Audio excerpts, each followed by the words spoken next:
Hello and welcome back to part 2 of our drop down menu tutorial. So we've now created our first menu item.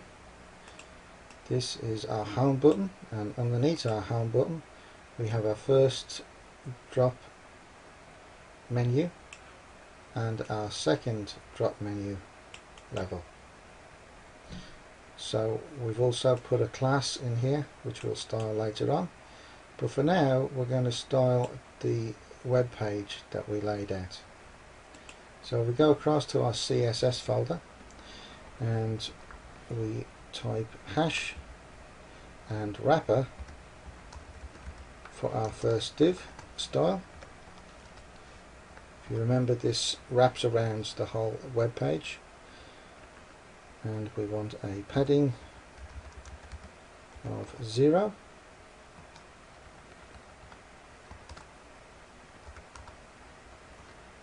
and a margin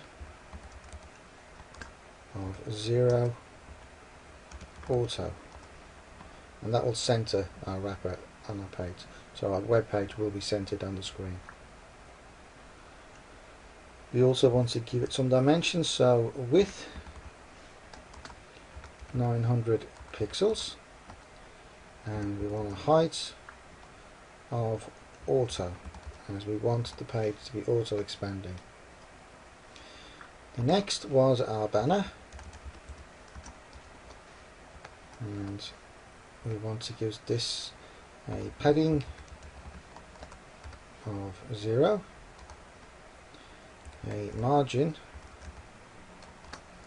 of 0, and a border of 0.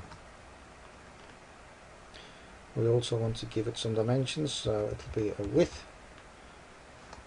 of 900 pixels and a height of 150 pixels. We also are going to give it a background color, mainly because we've got no content on the screen with no images, so this will just help layouts and show the different areas of the web page. And we'll give that a light grey EEE, and as each area is very similar layout, we shall copy that, paste it for the main content and paste it for the footer, and then just change the names of those areas. So we've got main content and footer. We'll also change the height to 350 pixels. Normally you'd have this set at auto because you'd want your page to auto expand with your content. You may have a minimum height in there as well, and a height for our footer, we'll give it 25 pixels, and we'll change the colors to 666 and 999. Next was our nav menu. With our nav menu we're going to be doing a lot of styling with this, so if we type out our nav menu, the curly braces, and then select that, copy and just paste it down the screen.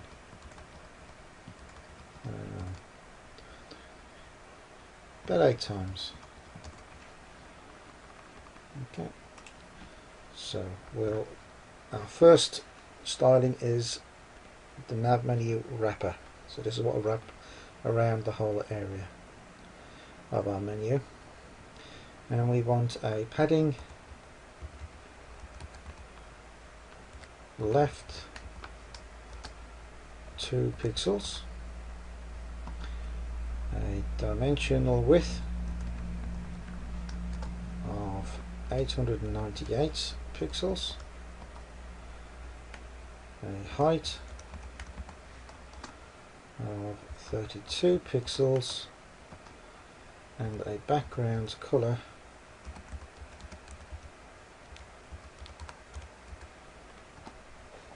of hash 39A2B8. You can give it whatever color scheme you prefer. And we also want an overflow of visible.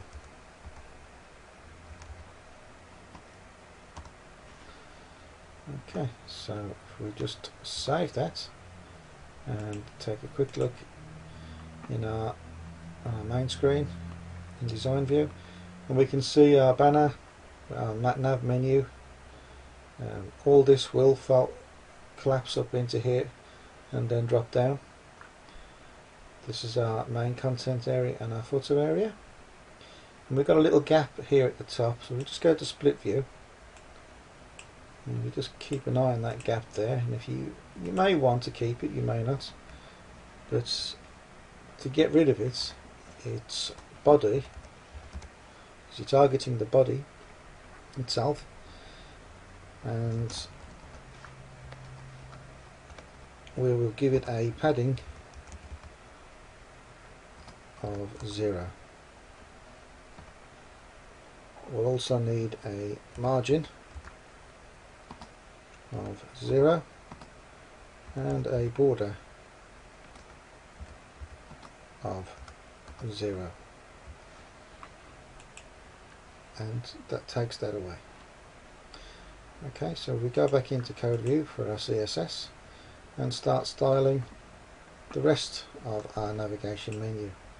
Our first area after our main wrapping area is our first and ordered list. So it's UL, hash nav menu UL,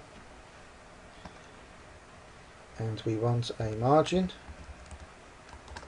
of 0 and a padding of 0 with a line height of 30 pixels. And we pop. You can now see in the design view that our menu has now dropped over to the left. So we can see what this styling does. Okay, so the next item is our list item.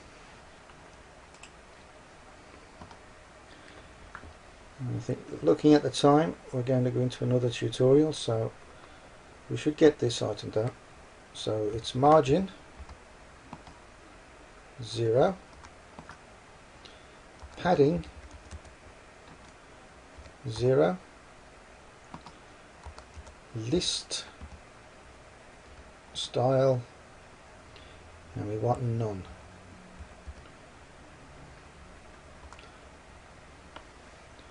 We also want to position it relative, and we want a background color of hex 39A2B8, and we want to float it to the left. Okay, so we're going to leave it there. We'll hope to see you back in our following tutorial in part 3. Please rate, comment and subscribe.